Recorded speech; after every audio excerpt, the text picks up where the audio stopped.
নমস্কার, আমি অর্পিতা। শুরু করছি পলিটিক্স। হানিমুনের অবকাশ মিলবে না। প্রথম দিন থেকেই সংঘাতের আবহে শুরু নরেন্দ্র মোদীর নেতৃত্বে চলা তৃতীয় এনডিএ সরকার। নেট কেলেঙ্কারিতে উত্তাল গোটা দেশ। এক্সিট পোল বিতর্কের প্রেক্ষিতে শেয়ার বাজারের অস্থিরতা নিয়ে তদন্তের দাবি। 1 জুলাই থেকে ন্যায় সংহিতা কার্যকর স্থগিত রাখার আর্জি। এই 3 ফলায় বিরোধী ইন্ডিয়া বিরুদ্ধে প্রস্তুত মোদীকে। স্বভাবতই উত্তাল অধিবেশন অনিবার্য। मुझे लगता है कि सत्ता पक्ष अपनी घमंड को भूल नहीं चुकी है। आज देश के सामने जो अहम मुद्दे हैं उसको सदन में उठाना चाहिए और सदन की गरिमा को भी बरकरार रखना चाहिए, लेकिन हम देख रहे हैं कि वो देश के मुद्दों को नजरअंदाज कर रही है और वहीं पर सदन की जो गरिमा है, सदन की जो मर्यादा है, सदन की जो परंपरा है उसको भी वो पिछाड़ रही है। নতুন সরকারের প্রথম অধিবেশন। অষ্টাদশ লোকসভার প্রথম অধিবেশনের আনুষ্ঠানিক সূচনা হলো সোমবার। আগামী 26 তারিখ স্পিকার নির্বাচন। 27শে জুন রাষ্ট্রপতি দ্রৌপদী মুর্মুর ভাষণের মধ্য দিয়ে অধিবেশনের মূল পর্বের উদ্বোধন। তারপর 1 জুলাই থেকে 3রা জুলাই পর্যন্ত রাষ্ট্রপতির ভাষণের উপর আলোচনা। সংসদীয় ভাষায় ধন্যবাদ জ্ঞাপন পর্ব। সাধারণত নতুন লোকসভার প্রথম অধিবেশনকে রাজনৈতিক পর্যবেক্ষক মহল হানিমুন পর্ব বলেই অভিহিত করে থাকেন। আবার কিন্তু সেই ট্র্যাডিশন ভাঙতে চলেছে। রসদ মজুদ, তাই প্রথম থেকেই অস্বস্তিতে জেরবার করার ছক কষেছে বিরোধীরা। के सुरेश प्रोटम अध्यक्ष के कुर्सी पर बैठकर सभी हमारे सांसदों को की शपथ ग्रहण पर अगर वो उसका वो सभापति जिम्मेवारी अगर वो संभालते तो आज पूरे देश के दलित समाज को एक बहुत ही सुनहरा और एक ऐतिहासिक दृश्य को देखने को मिलता।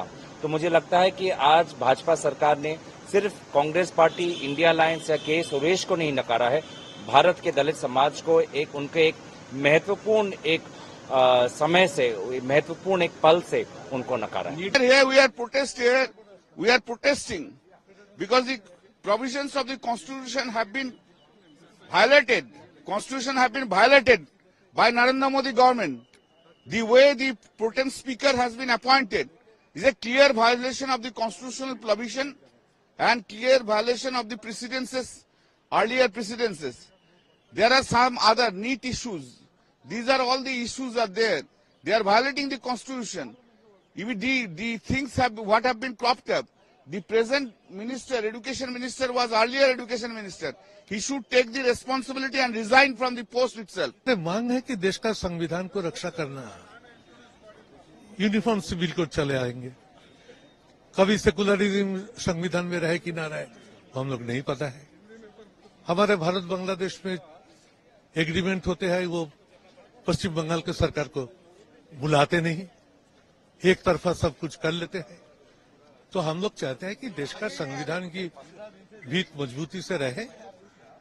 इंडियन कॉन्स्टिट्यूशन बहुत कष्ट में ये हम लोग अर्जित किया, इसको रक्षा करना ये अष्टादश लोकसभा का पहले दिन से हम लोग सरकार को एक दिशा दिखाने के लिए आज ये কর্মসূচি में भाग। আজ প্রথম দিন সাংসদদের শপথ গ্রহণ অনুষ্ঠানকে কেন্দ্র করে যে ছবি ধরা পড়েছে তাতেই স্পষ্ট অধিবেশন কক্ষ যে অশান্ত হবে। ভোটের ফল প্রকাশের 2 দিন আগে বুথ ফেরত সমীক্ষায় বিজেপির একক সংখ্যাগরিষ্ঠতা নিয়ে বস্তুত সব বেসরকারি সংস্থা যে পূর্বাভাস দেয়, বাস্তব তার ধারে কাছে পৌঁছয়নি। অথচ সেই বুথ ফেরত সমীক্ষার জেরে শেয়ার বাজার চাঙ্গা হয়। তৃণমূলের দাবি ভুয়ো সমীক্ষার রিপোর্ট সম্প্রচার করে কৃত্রিমভাবে বাজার তেজি করা হয়। ফল প্রকাশের পর তার জেরে ফের ধস নামে বাজারে। এই ঘটনার নেপথ্যে শাসক দলের ষড়যন্ত্রের অভিযোগ তুলে তৃণমূল ইতিমধ্যে সেবিকে তদন্তের দাবি জানিয়ে চিঠি দিয়েছে। কংগ্রেসের পক্ষ থেকে ওই শেয়ার বাজার কেলেঙ্কারি নিয়ে যৌথ সংসদীয় কমিটির দাবি জানাবে বলে ঘোষণা করেছেন রাহুল গান্ধী। বর্তমান লোকসভায় একক শক্তিতে সরকার গড়তে না পেরে শরিকদের ওপর নির্ভর করতে হচ্ছে মোদীকে। ঘটনাচক্রে নতুন সরকার শপথ নিতে না নিতেই ডাক্তারি প্রবেশিকা নিট কেলেঙ্কারির পর্দা ফাঁস হয়েছে। প্রায় 25 লক্ষ পড়ুয়ার ভবিষ্যৎ অনিশ্চিত। একই সঙ্গে নেট পরীক্ষাও বাতিল হয়েছে প্রশ্ন ফাঁসের আশঙ্কায়। তার ফলে দেশ জুড়ে কেন্দ্র বিরোধী বিক্ষোভ বাড়ছে। আগামী 1 জুলাই থেকে ন্যায় সংহিতা সহ 3টি আইন কার্যকর হওয়ার কথা। সপ্তদশ লোকসভার অন্তিম লগ্নে 95 বিরোধী সাংসদকে সাসপেন্ড করে ওই 3 সংশোধনী পাশ হয় কার্যত বিনা আলোচনায়। মুখ্যমন্ত্রী তথা তৃণমূল নেত্রী মমতা বন্দ্যোপাধ্যায় ওই আইন কার্যকর না করার আর্জি জানিয়ে প্রধানমন্ত্রী নরেন্দ্র মোদীকে চিঠি দিয়েছেন। কংগ্রেস নেতৃত্বের তরফেও একই দাবি তোলা হবে বলে জানানো হয়েছে। এদিন ঐক্যবদ্ধ বিরোধীদের সংবিধান হাতে বিক্ষোভে শামিল হতে দেখা যায়। जो आक्रमण प्रधानमंत्री जी अमित शाह जी कॉन्स्टिट्यूशन पर, संविधान पे कर रहे हैं, वो हमारे लिए एक्सेप्टेबल नहीं है, वो हम होने नहीं देंगे। इसीलिए हमने कॉन्स्टिट्यूशन ओथ लेते हुए हमने कॉन्स्टिट्यूशन पकड़ा था। এই পটভূমিতে সংসদের প্রথম অধিবেশন 1 জুলাই থেকে তা উত্তাল হওয়ার সব আয়োজন পাকা। শরিকদের পারস্পরিক বোঝাপড়া যথেষ্ট পোক্ত। তাই নিট নেট ন্যায় সংহিতা থেকে শেয়ার কেলেঙ্কারি এই 3 ইস্যু হাতিয়ার করে মোদি বাহিনীকে তিষ্টবার সময় দিতে চাইছে না ইন্ডিয়া। এখন সময় একটা বিরতির। ফিরছি বিরতি নিয়ে, সঙ্গে থাকুন। আজ থেকে 50 বছর আগের 25শে জুন মাঝরাতে ভারতে নেমে এসেছিল নিকষ কালো অন্ধকার। সেদিন মধ্যরাতে দেশে অভ্যন্তরীণ বিশৃঙ্খলার অজুহাতে জারি করা হয়েছিল জরুরি অবস্থা। হরণ করা হয়েছিল সংবাদপত্রের এবং মত প্রকাশের স্বাধীনতা। বিরোধী রাজনৈতিক নেতাদের জেলবন্দি করা হয়েছিল। সোমবার অষ্টাদশ লোকসভার প্রথম অধিবেশনের প্রাক্কালে সংসদ চত্বরে দাঁড়িয়ে প্রধানমন্ত্রী নরেন্দ্র মোদী সেই কালো দিনের কথা স্মরণ করিয়ে দিলেন। 25 जून न भूलने वाला दिवस है। कल 25 जून को भारत के लोकतंत्र में जो काला धब्बा लगा था, उसके 50 वर्ष हो रहे हैं।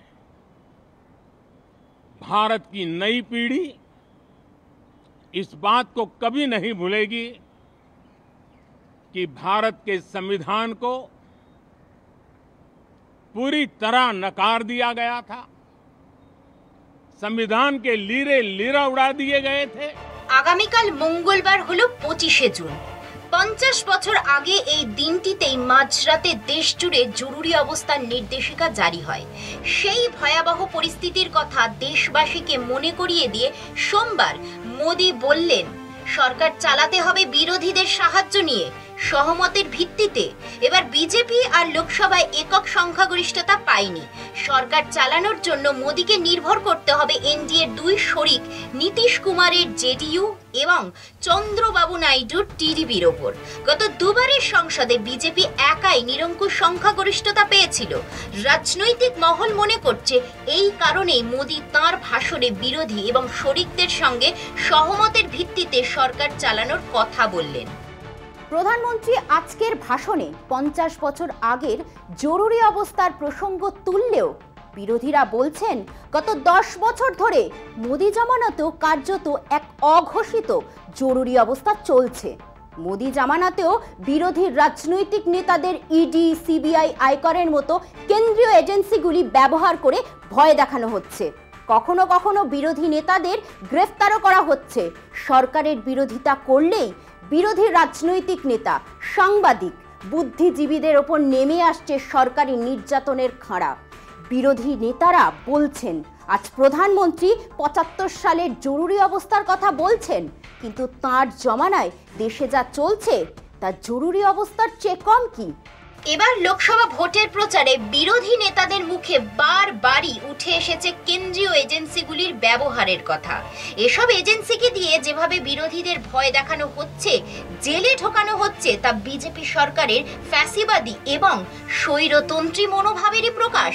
এই অঘোষিত জরুরি অবস্থা কোনো অংশে 1975 সালের জরুরি অবস্থার চেয়ে কম কিছু নয়।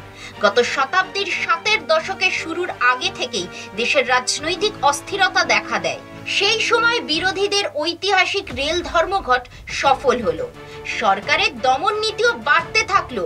জয়প্রকাশ নারায়ণের নেতৃত্বে শুরু হলো সর্বোদয় আন্দোলন। সব মিলিয়ে তখন চূড়ান্ত ব্যাকফুটে প্রধানমন্ত্রী ইন্দিরা গান্ধী।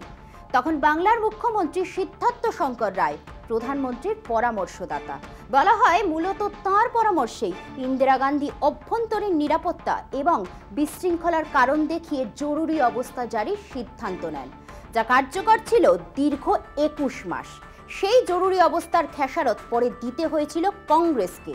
সংবিধানের আওতায় থেকেই ইন্দিরার জরুরি অবস্থা ঘোষণা, কিন্তু জরুরি অবস্থার প্রায় সব উপসর্গ নিয়েই মোদির জমানা। এক দশক ধরে দেশে কি অঘোষিত জরুরি অবস্থা চলছে, প্রশ্ন আমজনতার।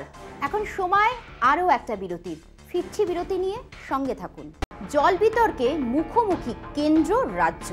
পড়শি রাষ্ট্র বাংলাদেশের সঙ্গে ভারতের জল চুক্তি নবীকরণের আগে এ রাজ্যের শাসক দলের তোপে কেন্দ্রের বিজেপি সরকার। রাজ্যের ক্ষতি করে অন্যের প্রতি সহমর্মিতা দেখানোর ক্ষেত্রে নিজের অবস্থান আগেই স্পষ্ট করেছেন মুখ্যমন্ত্রী মমতা বন্দ্যোপাধ্যায়। এবার সেই মমতাকে বাদ দিয়েই বাংলাদেশের সঙ্গে জল চুক্তি নবীকরণে ভারত আগ্রহ দেখানোর বিরোধিতার সুর চড়িয়েছে তৃণমূল। বাংলাদেশের সঙ্গে ভারতের গঙ্গা চুক্তির কারণে বাংলার ক্ষতি নিয়ে বরাবরই সরব রাজ্যের মুখ্যমন্ত্রী মমতা বন্দ্যোপাধ্যায়। জল চুক্তির হৃৎপিণ্ড ফারাক্কা ব্যারেজই যত গোলের মূল, সে নিয়ে কোনো সংশয় নেই রাজ্য প্রশাসনের।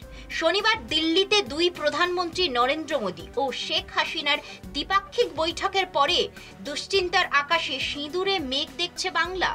দুই দেশের মধ্যে জল বন্টনের মেয়াদ শেষ হওয়ার কথা 2026 সালে। সেই লক্ষ্যে চুক্তি নবীকরণের রূপরেখা তৈরি করতে যৌথ কারিগরি কমিটি তৈরি করার পক্ষে সায় দিয়েছে দুই দেশ। তৃণমূলের অভিযোগ, গঙ্গা চুক্তির মেয়াদ বাড়লে পশ্চিমবঙ্গ সবচেয়ে বেশি ক্ষতিগ্রস্ত হবে। 25 বছর পরে অল্প অল্প করে ক্ষতির বহর বাড়লেও ক্ষতিপূরণ দেওয়া তো দূরের কথা, সমস্যা সমাধানের এতটুকু চেষ্টা করেনি কেন্দ্র। জল চুক্তির প্রাণকেন্দ্র ফারাক্কা ব্যারেজের কারণে প্রতি বছর পার ভাঙছে গঙ্গার। বছর দুয়েক আগে নদিয়া, মালদহ ও মুর্শিদাবাদের নদী ভাঙন নিয়ে মমতা বন্দ্যোপাধ্যায় কেন্দ্রকে চিঠি দিলেও পরিস্থিতির কোনো বদল ঘটেনি। নতুন নতুন এলাকা নদীগ্রাসে চলে যাওয়ায় ভিটে মাটি ও চাষের জমি হারিয়ে সংকটের মুখে হাজারো বাসিন্দা। জল চুক্তির কারণে যে রাজ্যের এই অবস্থা, সে রাজ্যের প্রশাসনিক প্রধানকেই অন্ধকারে রেখে মেয়াদ বৃদ্ধির এই পদক্ষেপে কেন্দ্রের ওপর বেজায় চটেছে তৃণমূল। বাংলার প্রশাসনকে আড়ালে রেখে আন্তর্জাতিক স্তরে ভারতের এই পদক্ষেপ যুক্তরাষ্ট্রীয় পরিকাঠামোর পরিপন্থী বলে মনে করছে রাজ্যের শাসক দল। গঙ্গা তিস্তার জল বন্টনে খুব বেশি রাজ্য ক্ষতিগ্রস্ত না হলেও জোটের ধর্ম মেনে এ বিষয়ে তৃণমূলের পাশে দাঁড়াতে পারে ইন্ডিয়া মঞ্চ, এবং সেক্ষেত্রে কেন্দ্রের ওপর চাপ আরও বাড়বে বলে মনে করছেন রাজনীতির কারবারিরা। 1996 সালের 12ই ডিসেম্বর ভারতের তৎকালীন প্রধানমন্ত্রী এইচ.ডি. দেবগৌড়া ও বাংলাদেশের প্রধানমন্ত্রী শেখ হাসিনার সঙ্গে গঙ্গা জল বন্টন চুক্তি সম্পন্ন হয় এবং তারপর থেকেই বাংলার ভোগান্তি শুরু হয়। চুক্তি মোতাবেক জানুয়ারি ও ফেব্রুয়ারি মাসে 40,000 কিউসেক করে জল পায় ভারত। ফারাক্কা ব্যারেজের ফিডার ক্যানেল দিয়ে কলকাতা বন্দরে পৌঁছায় সেই জল। মার্চে বদলে যায় জলের ভাগ। সে মাসে প্রথম 20 দিন 35,000 কিউসেক জল পায় বাংলাদেশ ও পরের 10 দিন সমপরিমাণ জল পায় ভারত। এপ্রিলে ফের বদল ঘটে জল বিলির এবং মার্চে ঠিক উল্টোভাবে জল পায় দুই দেশ। প্রথম 20 দিন ভারত ও পরের 10 দিন বাংলাদেশ। কিন্তু আদ্যিকালের সেই চুক্তির পরে কোনো সমীক্ষা না হওয়ায় পশ্চিমবঙ্গের সমস্যা বেড়েছে বই কমেনি। 8এর দশকে গঙ্গায় বহমান জলের যে পরিমাণকে সূচক করে চুক্তি সম্পন্ন হয়েছিল, 4 দশক পরে তার মাথা লেজা সব পাল্টে গিয়েছে। বছরের পর বছর পলি পড়ে নাব্যতা কমে যাওয়ায় জল ধারণের ক্ষমতা হ্রাস পেয়েছে নদী ব্যারেজ দুইয়েরই। একই পরিস্থিতি তিস্তারও। প্রায় 3.5 লক্ষ হেক্টর জমিতে সেচ সেবিত করার লক্ষ্যে 70-এর দশকে যখন তিস্তা ক্যানেল কাটা হয়েছিল, বর্তমানের সঙ্গে তার আকাশ পাতাল তফাৎ। নদীর নাব্যতা ক্ষমতা কমে যাওয়ায় সেচের জলেরও পরিমাণ কমে গিয়েছে। রাজ্যের যুক্তি, গরমের সময় তিস্তায় জল কমে যাওয়ায় রাজ্যের জল ভাণ্ডারে টানাটানি পড়ে। এই পরিস্থিতিতে পড়শি দেশে জল পাঠানোয় সমস্যায় পড়বেন উত্তরবঙ্গের মানুষ। লোকসভা ভোটের ফল প্রকাশের পরে মোদির নাম না করে উচিত পথে রাজধর্ম পালনের পরামর্শ দিয়েছিলেন আরএসএস প্রধান মোহন ভাগবত। দেশ চালানোর ক্ষেত্রে সকলকে নিয়ে চলাই ছিল সেই পরামর্শের সার কথা। সোমবারও সংসদ শুরুর আগে সহমতের পক্ষে সওয়াল করেছেন নরেন্দ্র মোদী। প্রধানমন্ত্রীর সেই সওয়াল সত্যি হলে বাংলাদেশের সঙ্গে জল চুক্তি নবীকরণে বাংলাকে সঙ্গে নেওয়াই উচিত। পাল্টা সওয়াল বিরোধীদের। পলিটিক্স আজ এই পর্যন্তই। অন্যান্য খবরের জন্য চোখ রাখুন কলকাতা টিভির পর্দায়। রাত দিন 7 দিন।